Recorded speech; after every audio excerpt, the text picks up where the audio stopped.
Hello all, welcome to another endgame study of the Solving Harder Studies to Improve Chess Calculation series. This one is going to be probably a bit longer. It was composed by Vladimir Akimovich Bron.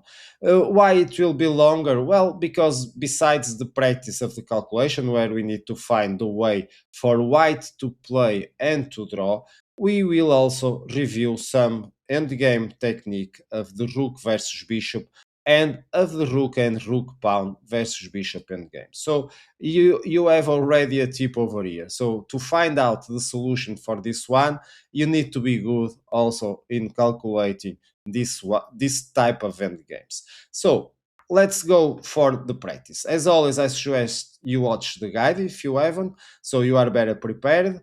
If you already are prepared, then the 10-minute countdown will start. You can pause for more or you can jump if you think you already know the solution.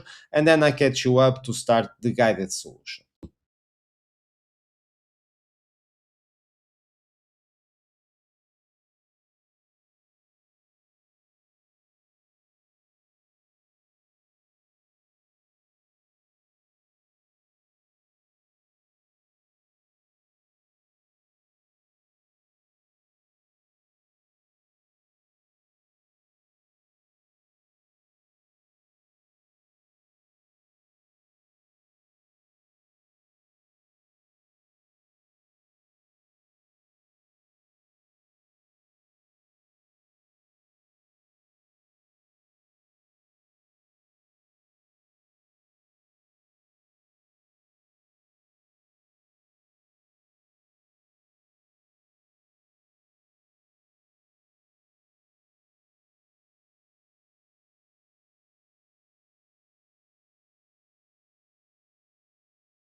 And let's go for the solution. So white wants to play for a draw. Well, not easy when we have only a bishop and a pawn against a rook and 3 pawns. Of course, we can see that, of course, our pawn is also threatening to promote to a queen.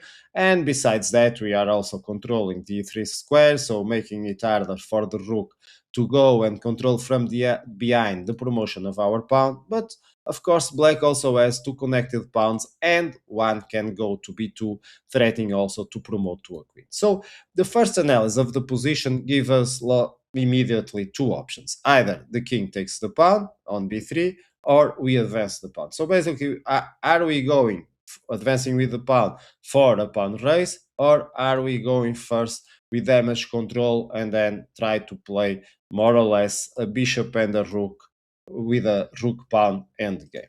So here the correct move is to advance the pawn. So this is the one that allows white to keep playing for a draw. The other option, not easy to calculate, it's to take the pawn. And we are going first to deal with this one. So here it's black to play. Of course, black to play, it's going for a win from now on. The main problem is the pawn promoting to a queen. So we have two options, two good options over here, and of course both work, but I prefer to go with rook to f2. So the idea is to access the file from behind, so controlling the pawn, and at the same time threatening to advance the c pawn, so not losing it immediately, and go with that for the win. The other option is to go to f8. So with the idea, if the pawn advances, then we can go to the c8 square, so controlling our pawn, and so forcing white to sacrifice the pawn, forcing the rook to accept it, and then we can grab as white the c3 pawn, but then we have a lost endgame. It is not easy. We are going to see a position similar to that, where we have to face with our bishop against the rook and the rook pawn, which is hard, but it's a win from for black in this situation. So let's go with rook f2, which is the best for now.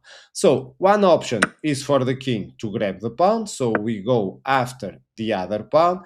Of course, now the king will try to grab our a6 pawn. If it grabs the pawn and then can come to the center with open space, it's a draw when the bishop is facing the rook. So white is going there. Of course, the rook now makes a double catch, catches the pawn and protects the a6 one.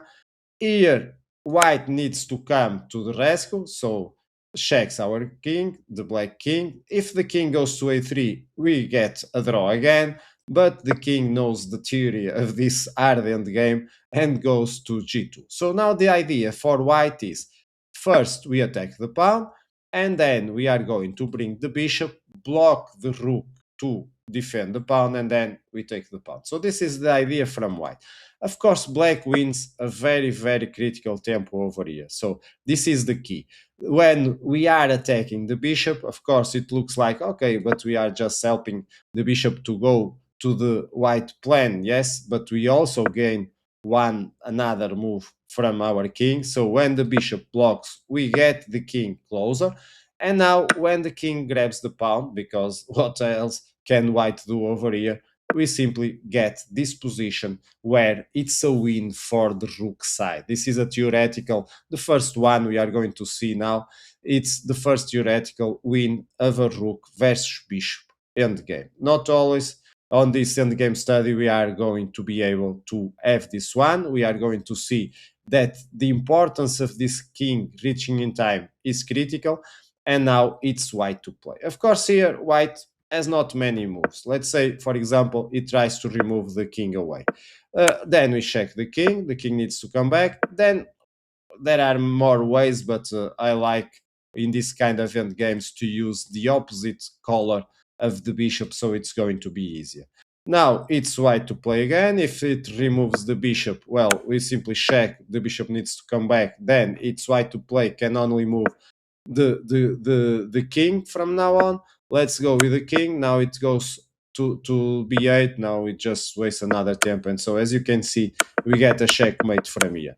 And the other option, not very also healthy for white, is to move the king, but then we check the king, and when the king moves away, we grab the bishop and we have an easy winning endgame for black. So over here, taking the option of grabbing the pawn is not possible. So what other options as white over here? Well, of course, advancing the pawn. So now it's threatening to promote, so the rook needs to go to e2.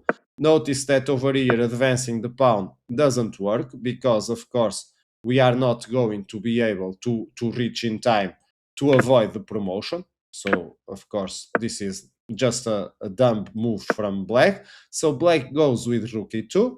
Now we protect our pawn from behind. Notice that black is still playing for a win over here. So the only good move, and that's why we went to f2, is to advance the pawn. So we also are threatening to promote. But what are the hardest moves from white here to force black to prove efficient technique? And now it's more or less an end game lesson from now on. Well, white simply promotes the pawn, forcing the rook to grab it, and on the other side, the queen takes the c pawn. Notice now, because this is hard, the white king will try to grab the a6 pawn and try to play a drawing endgame with the bishop against the rook. And the correct technique from black, I will keep this on the white perspective, so I will not flip the board, but it's important for you for review this one. I'm just going to give you one line. There are more than one possibilities, of course, over here, but the idea is we want to cut the king as soon as possible. And so the first move from black is to go with rook e3. So now we cut the king from going up and being close to our pawn. Next, of course, it's white to play. Let's say it plays the bishop. So now it's attacking the rook. So let's move the rook on the same rank, but for a light square. Let's go for f3. Now, of course, it's going to check our king, but now the idea is we want our king to be close to our pawn so we can also advance the pawn. Of course, we are going to try to advance the pawn, if possible, to a light square, so we have fewer problems before forcing the position against white over here. So I think the best is to go through h3. Now, of course, the king tries to notice that white can't force anything else. There are not many ways to improve the position from white. The king is already prepared to defend in front of the pawn, and the bishop is already prepared to go and control the two useful diagonals, the a3, f8-1, and da1, h8-1. So we are dealing with the technical endgame. So now we can advance the pawn, the bishop moves away, and we get the pawn to a4. Of course, the bishop needs to keep moving passive moves. It can't force anything, and then we use the situation to travel with the king to near the zone of the pawn. And so over here, it's white to play. Again, white plays bishop d6, and now we start the technique to win this one. First, we advance the pawn, and you may wonder, okay, but can't I take with the bishop? Yes, and here is the importance. This is the critical situation to win this endgame. First, we advance the pawn, because if the bishop takes the pawn, then we check the king. Notice that here we don't have many options for white. Now we use our king with tempo. Notice that the white king now needs to come down, goes, for example, to b1. Now we approach our king, and now this is a winning endgame again. We simply grab the bishop, or if the bishop moves away, let's say, for example, it comes to c1, then we go with the rook f1, the king moves, and we get the checkmate also. So this happens if the bishop accepts the pawn. So what other options has white? Wait, of course. Let's play a waiting move. But now we approach our rook, so rook goes to the b file. Again, you wonder, okay, can I take it now? No, because then the king comes to c3, and this is a winning endgame for black. We go with the king to c2. This is a theoretical endgame. Probably you can find it in endgames books of this rook versus bishop endgame. And so the bishop comes, and now we attack with the rook, we attack it again, and we get this position. where the rook attacks from the g2 file, the g2 square, so to force the bishop into open space. And when the bishop goes to open space, we attack it, and then on the other side there's a checkmate, so the bishop needs to control the checkmating square. Of course, every move is thought. Now we attack the bishop again the bishop needs to stay on the diagonal to control the checkmating square. So let's go with the bishop, for example, to d8. Now it's simple, we attack the bishop and the bishop can do nothing about the checkmating square. The only option is to go and block when the check happens, and now we check it, the bishop just blocks, and now we waste one tempo with the rook. The king needs to move, and we grab the bishop with an extra fun part of checking mate. So again, the bishop can take. What other options as wait another tempo? So let's go with the bishop d6. And as you can see, we are in a really theoretical lesson over here. So we check the king again. Now the king has two options, either accept the pawn or go to a1. Going to a1, it's easy. We simply bring our king, and of course here white may try to sacrifice the bishop with the bishop a3. Of course, we are not going to accept the bishop, otherwise it would be a stalemate draw because the king won't be able to move after that. So we move the rook to h2, and then of course it's white to play. The bishop is hanging. What can the bishop do? Go here, but now it protects. We just waste one tempo, and then it's a checkmate. So as you can see, white looks like having a lot of options, but there are not many anyway. So the king moves to a3. So now it's black to play again. Of course, we need to check the king with the rook again. We don't want to play stupid moves like king c3 and then get this check with a skewer and grabbing the rook on the other side. So we first check the king, so forcing it to a light square. Again, two options. If we go down, then we bring the king and we are going to reach that end game position that we already saw that it's going to be a win. So let's not use the time for that, and let's use for the other side.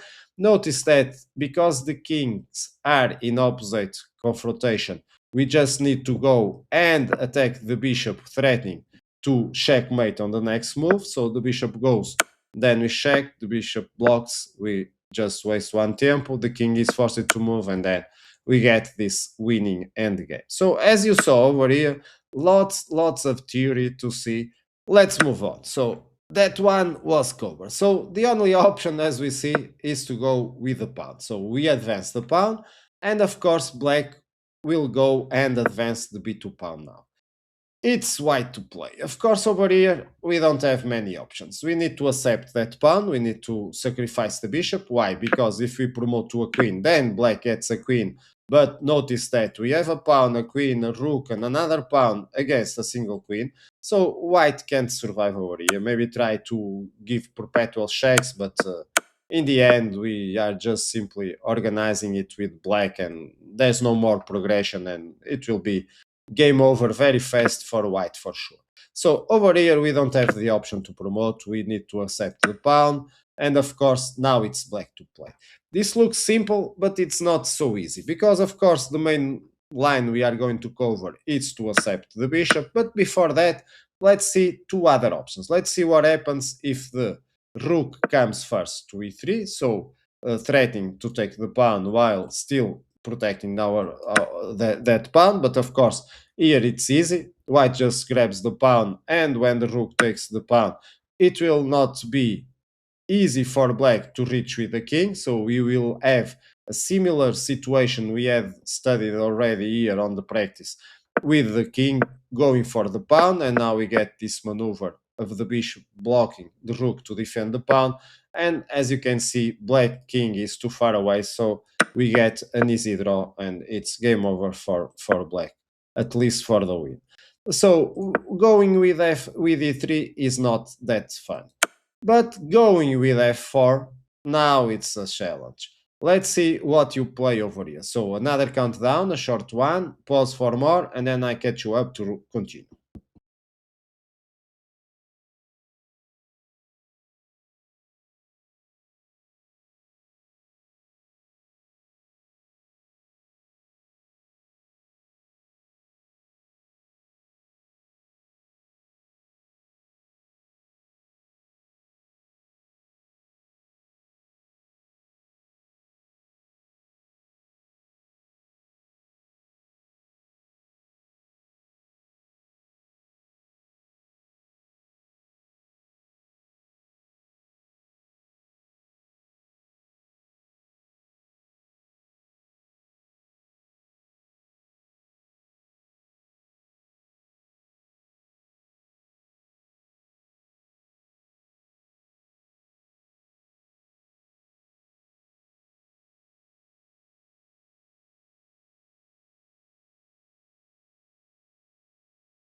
And you need to find the correct move. King a5. This is the only way to draw this one.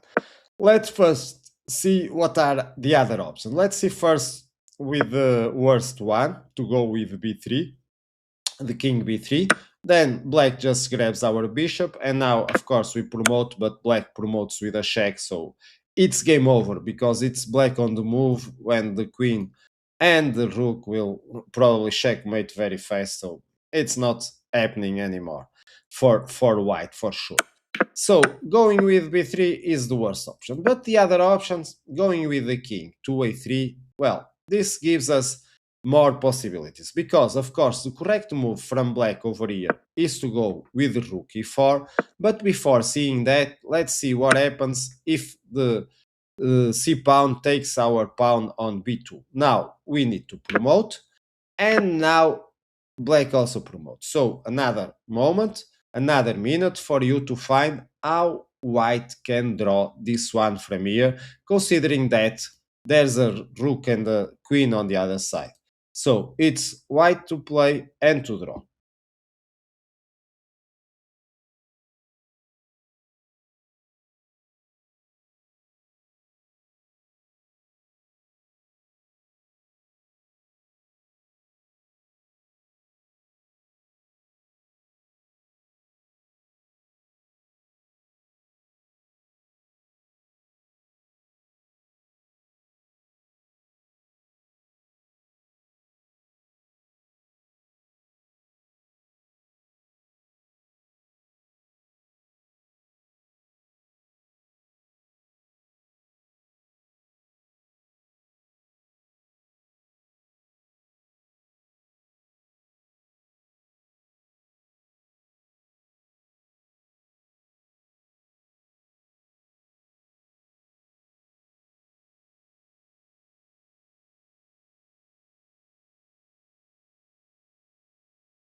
And here we have more than one possibility, but we need to pay attention to the characteristic of this position. Well, the rook is cutting the king on the fourth rank, and the queen is cutting the king on the other possible squares for its escape. So over here for white, it's simply the idea. We are going to sacrifice our queen without allowing black to release one of these squares for king to escape. So we go with the queen h5. This is one example. Let's say the king comes to g3. Now we check it from a g5. The king moves to the side, and now the brilliant finish is to go and sacrifice around the king. Of course, if the king moves away from the rook, we grab the rook and we get a draw, because now we are facing a queen versus queen and pawn, which is a draw in this situation. So the king stays close to the rook, but then we sacrifice again and again. And we are always offering the queen. Notice that only the king can take it, and then we get this position. Notice that from here, from the starting position that we saw, we just need to go and sacrifice the queen. So let's say the king comes to the side, we can go again and sacrifice it again. And if the king protects the rook, then we get the same position. So it's very fun. After a while, we are going to have some fun after all in this one, not only theory. But sorry for this. Let's go with this line again. And let's go with the rook coming to e4, because we saw the pawn taking and we saw that, okay, that was not that good idea for black if black is trying to win over here. So the bishop takes, of course, and the rook takes. Now we already know what are the white intentions. White wants to go for the pawn, use the bishop to block it if the rook defends it, and grab it with a tempo extra so it can remove the king from the very uncomfortable a-file. So let's go with the king, and now it's the black to play. Of course, black goes with the king to g2. Now the king moves close to the pawn, and so a moment for you. Another difficult one. It's black to play and to win. So it's not white, it's black to play and to win from here.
Yes, this is a bit longer than usual, but as you can see, the end game is full of perils and we need to find them all. Let's see this one. Well, if you have played to protect the pawn over here, you are going to draw because we already saw the technique. Then white just brings the bishop and we are not in time to approach it with our king. As you can see, we are a tempo down, so we get this position, which is a draw. So let's go back a bit and we can't protect the pawn. So let's find the brilliant one, the brilliant continuation for black to play and to win from here. We need to attack the bishop and with that win that critical extra tempo. Let's say, for example, the bishop comes to b4. This is one simple idea. Now we go and protect the pawn. Probably the bishop wants to go to the same maneuver, but because we get the bishop in the same rank of the king, then black can have this less resource to keep on, and now we are sacrificing the pawn. If the king accepts, we take the bishop, so the king needs to come close, but we keep advancing the pawn, and if the king moves away, we can simply sacrifice the rook now for the bishop. And of course, when the king takes, there will be a free spirit pawn going for a queen and to a winning endgame.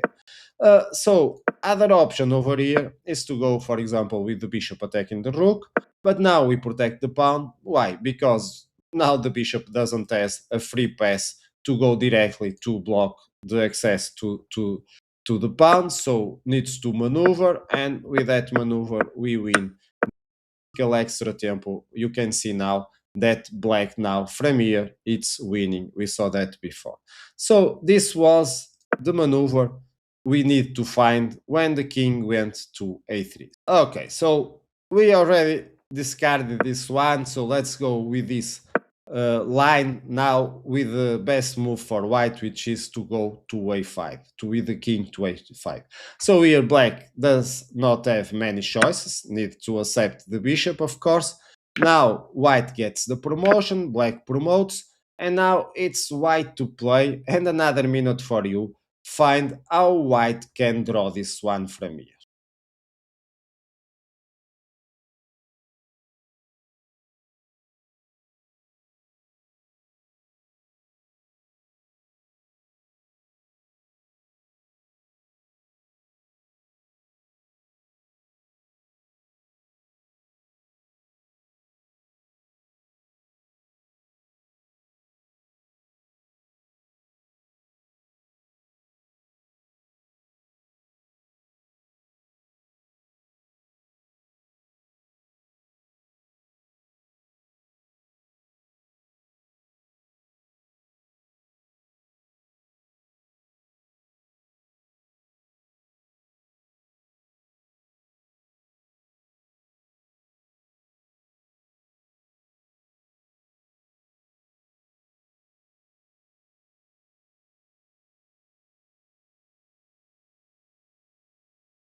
And the fun keeps going on. We need to find this brilliant way to finish one. We check the king, so the king comes, let's say, for g3, it needs to go to the g file, and as soon as it reaches the g file, we sacrifice the queen in this brilliant spot. So notice that we are checking but also threatening the queen on b1, so when black accepts, well, we get this very incredible position of a stalemate draw again. So we have covered them all and find a way to draw in this rook f4 check line.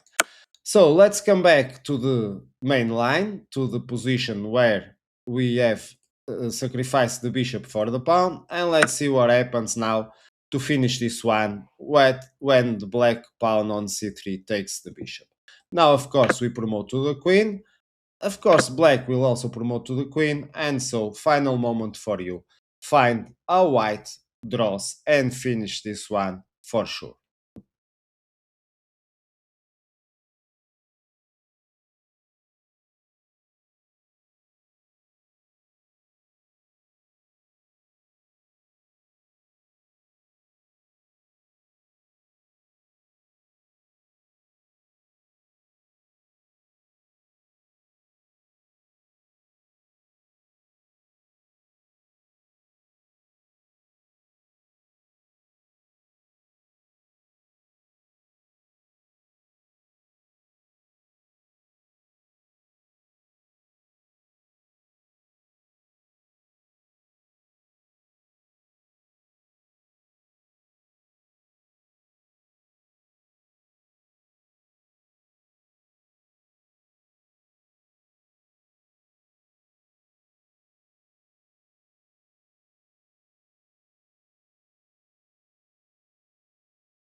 And let's go to the end game of this end game study.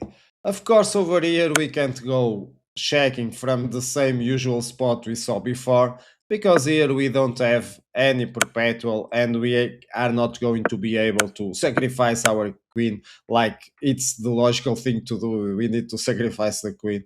But over here we just allow black to reorganize, and so it's not going to be good for white. It's going to be an easy win for black. So over here, the correct maneuver is to check it, but from e2, so the same idea, now attacking the rook. The king comes to g3, and last but not the least, what a brilliant finish. Queen e1, checking and also forking the enemy queen when the queen accepts it. It's a draw, because we have the rook controlling two escape squares, the queen controls the other two, and remaining pawn, the last one. So the king is not on under check, and it's not possible to escape. So we get the desired finish with a draw. Hope you have enjoyed a bit of review of also a long theory. I hope not too boring. And as always, I hope to find you with future videos. Bye bye.